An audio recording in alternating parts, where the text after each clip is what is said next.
Quando eu falo de um setor do tipo cruzeiro, o que eu estou querendo dizer? Estou querendo dizer daqueles que são os setores mais previsíveis da bolsa, tá? Então, são aqueles setores que não dependem do ciclo da economia, que eles sempre vão bem. Eu vou destacar aqui alguns exemplos de setores e alguns exemplos de ações.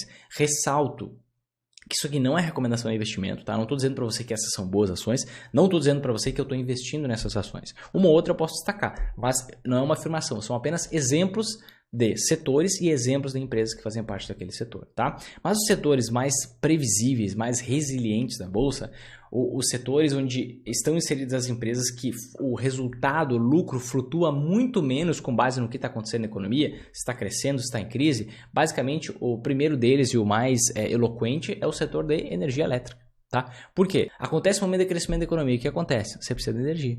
Acontece um momento de crise, o que acontece? Você precisa de energia. A mesma lógica vale para água e saneamento. Então, empresas do setor de água e saneamento, não importa, você precisa de saneamento, você precisa de água potável, você precisa de tratamento de água, não importa o que está acontecendo no planeta, está chovendo enxofre, você precisa de água tratada, basicamente isso. Um exemplo de uma empresa de energia elétrica, por exemplo, é a Energias do Brasil, uma empresa que eu gosto bastante dessa empresa, para ter ações para se investir. E um exemplo, por exemplo, de empresa do setor de água e saneamento é a Sanepar, a empresa de saneamento do Paraná. Depois a gente pode falar do setor de telecomunicações. Por quê? Independente se tem crise, se tem crescimento, você precisa de internet móvel, de dados móveis, você precisa de celular. Então, dificilmente, né? Pensa assim, como que você age numa crise? Você corta o plano da internet do seu celular, você para de colocar cartão, você diminui o plano pós-pago que você tem, dificilmente você vai fazer isso. E se você faz isso, poxa, às vezes você já está com mais barato, não tem muito para onde você cortar, sabe? Então, é um setor onde tem uma demanda contratada muito forte. Onde, independente do que acontece, poxa, numa crise, você para de comprar roupa, você para de comprar móveis, você para de comprar outras coisas. Mas agora, deixar de consumir energia, deixar de consumir água potável, deixar de consumir telecomunicações, seja internet, seja um plano de celular, dificilmente você vai fazer um corte muito radical que vá afetar a empresa. Então, um bom exemplo aqui de ação é, por exemplo, as ações da Vivo, tá? A empresa que tem a maior marca desse setor. Depois disso, depois que a gente sai desses três setores um pouco mais, um pouco no topo da previsibilidade, assim, a gente vai para um outro setor que é o setor financeiro, tá? O setor financeiro, ele tem um negócio muito interessante. O setor financeiro é o seguinte, você pode ver que os bancos eles têm um lucro multibilionário, né? E por que eles têm um lucro multibilionário recorrente? Embora em momentos de crescimento da economia esse lucro seja maior e geralmente em momentos de crise esse lucro é um pouco menor. Porque acontece o seguinte, banco ganha dinheiro de tudo que é jeito. Se está no momento de crescimento da economia, o que está acontecendo? Geralmente a nossa taxa Selic, a nossa taxa básica de juros, está num patamar bem baixo. Então, o que o banco vai fazer? O banco ele vai, olha só, o banco ele vai pegar dinheiro emprestado com investidores que investem lá em CDB, LCI, LCA do banco, pagando uma taxa bem baixinha, porque a taxa Selic está baixa, a taxa de juros do país está baixa, e ele vai emprestar esse dinheiro via empréstimos, via financiamentos, cobrando uma taxa mais alta, só que não tão mais alta assim, porque a taxa Selic está baixa. E essa taxa Selic serve de referência para todas as taxas de juros da economia. Então ele tem uma margem de lucro menor que no momento de crise. Só que como está no momento de crescimento e as taxas estão baixas, tem muita gente querendo pegar empréstimo, tem muita gente querendo fazer financiamento e ele ganha dinheiro, muito dinheiro, na escala. Ele empresta muito dinheiro para muita gente com uma margem um pouco mais baixa. Então ele ganha, ele lucra na escala. Se eu pensar no momento de crise, o que está acontecendo? A nossa taxa Selic está um pouco mais alta. As taxas de juros dos empréstimos e financiamentos estão bem mais altas. Menos gente, como essa taxa está maior, menos gente pega dinheiro emprestado via empréstimo, via financiamento com os bancos.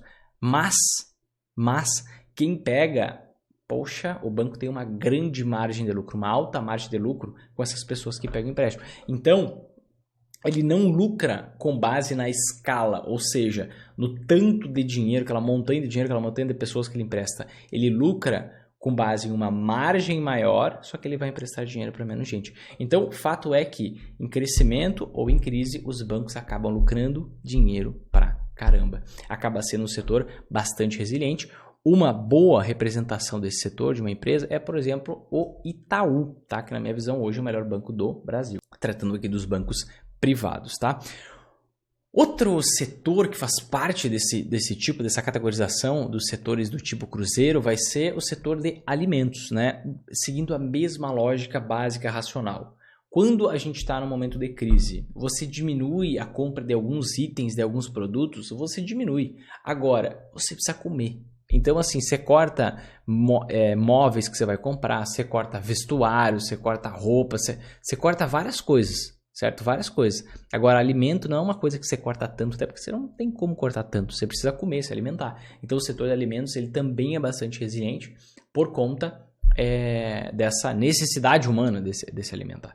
E um exemplo, tá, para o setor de alimentos, a gente tem alguns aqui, M. Dias Branco, a gente tem Camil, por exemplo, um exemplo para esse setor de alimentos. Outro setor bastante previsível é o setor de bebidas, o caso que eu falei da Ambev. A questão da Ambev é que ela é uma empresa muito grande inserida num setor bastante previsível. A maior cervejaria do mundo, assim, não tem mais muito para onde crescer. Então, uma representação, por exemplo, a Ambev, uma ação que eu não gosto, mas só estou trazendo um exemplo aqui para você, tá? Outros dois setores que têm uma grande previsibilidade, tá? O primeiro desses dois, é o setor de saúde, tá? Por quê? Querendo ou não, olha só que doido, ó, como que está o estágio demográfico brasileiro? O estágio demográfico brasileiro a gente enxerga da seguinte maneira, é até mundial a gente pode dizer, a gente consegue ver um envelhecimento da população. Então, quanto mais a população envelhece para conseguir manter boas condições de saúde, ou seja, ter uma expectativa de vida mais alta, vive mais tempo, para ter uma boa condição de saúde, geralmente essa população está medicada, então toma um ou outro medicamento. Geralmente essas pessoas passam por revisões de saúde mais frequentes. Geralmente, a gente vê um gasto maior nesse setor de saúde, setor farmacêutico, de forma geral. Ao mesmo tempo, como a população está mais velha, consome mais medicamento, gasta mais com saúde, com exames, etc. e tal, a gente vê um crescimento muito forte, uma valorização do corpo, de forma geral, uma valorização da nossa matéria orgânica, de uma forma geral. Então, as pessoas, hoje, cada vez mais, cuidam mais da sua saúde, fazem uma manutenção preventiva, digamos assim, como se fosse num carro, é no corpo. Então as pessoas se cuidam mais, fazem tomam suplementos, fazem uma medicação, cuidam mais da saúde, fazem mais exames. Então a gente vê esse setor de saúde, ele indo bem de qualquer forma. Por quê? Você tem que viver. Você tem que estar bem de saúde. Independente de crise ou crescimento econômico, se você está precisando resolver algo da sua saúde, você resolve. Se você precisar se endividar até o pescoço, a testa, você se endivida, porque é uma questão de saúde, é questão de vida ou morte, é questão de saudabilidade. Então, o que acontece? Esse setor de saúde ele é bastante resiliente, tá? A gente pode pegar aqui alguns exemplos, por exemplo, o Odontoprev é uma empresa que tem ações na bolsa, mais ligada ao setor de odontologia, também um setor em bastante crescimento. Outro setor, a gente pode ligar mais para o lado farmacêutico, a gente pode pensar na Blau farmacêutica ou na Hypera, e na Hypera Pharma, por exemplo, que aí entra mais para a parte de farmacêutica, a gente pode pensar em análises clínicas, a gente pode ir para o lado da Fleury, então tem vários subsetores. Todos esses subsetores de saúde navegam muito bem nesses momentos de recessão, de crise na economia e ainda melhor nos momentos de crescimento da economia. Não depende tanto do que está acontecendo na economia, do estágio econômico, tá? E um último setor é o setor do agronegócio, né? O que acontece? O agro no Brasil, ele é o motor do PIB, né? O PIB é o que mede o crescimento, mede a construção de riqueza de um país no determinado ano, é só a gente ver o PIB do país naquele determinado ano. E o agro ele é responsável por aproximadamente 30% do PIB do nosso país. Então, por que isso acontece, né? Basicamente porque isso eu não vou dizer que é um demérito. Se você for do agro, não me entenda mal, mas países que têm uma economia um pouco mais madura, um pouco mais desenvolvida, são países que têm uma complexidade tecnológica muito grande. Então, a gente tem uma extensão territorial muito grande, tem uma área de cultivo muito grande, o que leva o Brasil realmente ao agro, a gente tem que agradecer muito por isso. Mas isso é muito fruto do problema que a gente tende a não conseguir estimular a indústria, não conseguir estimular a tecnologia, não conseguir estimular o que realmente tem não mais valor no sentido de, isso aqui vale mais em sentidos não financeiros, mas em sentido financeiro mesmo, né? Quanto mais a complexidade, quanto maior a complexidade tecnológica de um país, maior tende a ser a economia, mais desenvolvida tende a ser essa economia.